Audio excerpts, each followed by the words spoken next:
a few more early morning thoughts before I get cleaned up and go get breakfast.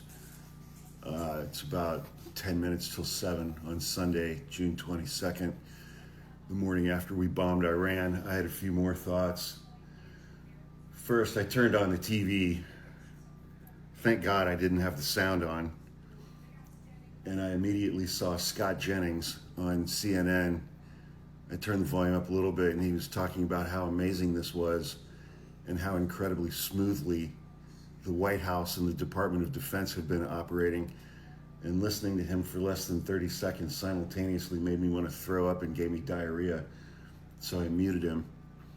Then I saw Chiron scrolling across the bottom of the screen that a Democratic member of Congress, last name Gottheimer, Gottheimer, came out and said the world is a safer place after Donald Trump bombed Iran yesterday.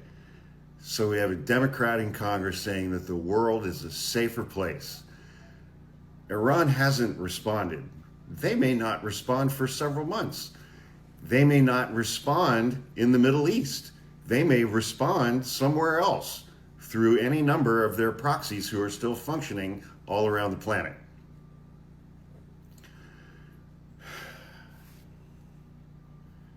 So it's good to know that there's some Democrats in Congress who are totally on board with this. This is giving me such 2003 Iraq War flashbacks I can't even tell you. George W. Bush spent over a year building the case to go to war with Iraq. Donald Trump flipped in a week. He flipped in a week. He made no public case for going to war with Iran and starting a new war in the Middle East. He didn't trot Marco Rubio over to the UN like George W. Bush did with Colin Powell so that Marco Rubio could give a speech about enriched uranium or yellow cake uranium.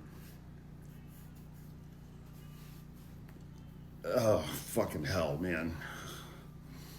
It's too early for this shit. AOC, God bless her, put out, I think, a correct statement saying this is an act of war, this is illegal, it's unconstitutional, Donald Trump needs to be impeached immediately. If we had anything even remotely resembling a functioning Congress, legislative branch, that might be a possibility, but not with the Republicans that we have in the House and the Senate, and Republicans control the House and the Senate. I haven't seen it yet. I'm sure Mike Johnson, the Speaker of the House, will talk about how amazing this is while simultaneously quoting scripture and praying to God no one's found his Grindr profile yet, allegedly. It's 22 years ago, man. It's the Iraq War buildup in a dramatically shorter period of time. And look, here's the other thing that I fucking hate, man.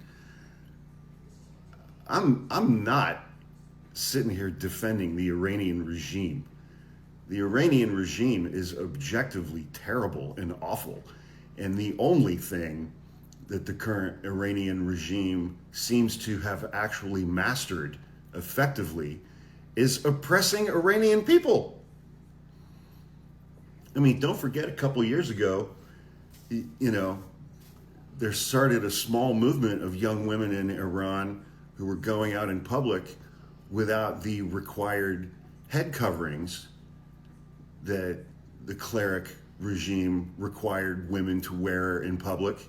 And several of them were abducted off the streets and beaten to death by this regime because they dared to show their faces and their hair. This regime is objectively awful in every way, shape, and form, and one of the most oppressive regimes on the planet.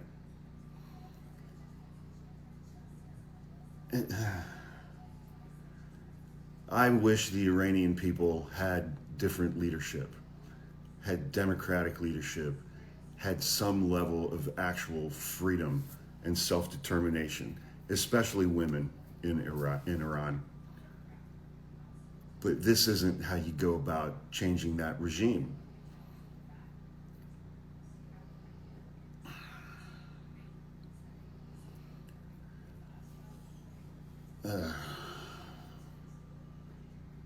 So, I'm going to head out shortly and conclude an entire week of just eating my feelings around the clock by going and getting an absolutely gluttonous breakfast at my favorite truck stop diner. We'll get back on the health kick tomorrow, but not today.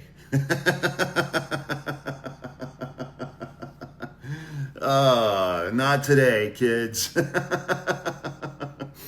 So there was one other thing that I wanted to mention. I saw one of the news sites that I go to that kind of aggregates news from other sites. The Wall Street Journal had an interesting thing this morning. So the U.S. bombers that attacked Iran's nuclear sites dropped GBU-57 massive ordnance penetrators, which, interestingly enough, massive ordnance penetrator was my nickname in high school. I'm kidding. Bunker busting bombs designed to destroy hardened underground targets. And this was the first time that we used them in warfare. So even the Wall Street Journal is referring to what happened yesterday as warfare. A dozen of these bombs were dropped on the Fordow enrichment facility, which is buried under a mountain, and another two of the bunker busters were used against the enrichment site at Natanz. And Iran has already said that all of these sites were evacuated and they moved all of their nuclear material to other locations. A defense. So 30 Tomahawk cruise missiles were also fired from submarines at Natanz and Isfahan, officials said. But interestingly, so we dropped 14, according to the Wall Street Journal, we dropped 14 of these massive ordnance penetrators, bunker buster bombs yesterday. The U.S. was known to have produced around 20 of these bunker buster bombs. So we used 70% of our total stockpile of bunker buster bombs.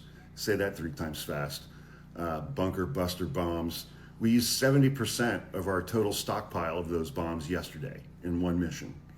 So we have 6 left. So if the bombs we dropped yesterday didn't work, what are we going to do then? We've only got 6 left.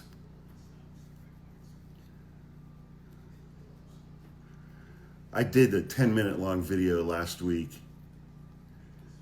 that I titled, "Everything is Dumb and Stupid." I still feel that way. Have a great Sunday.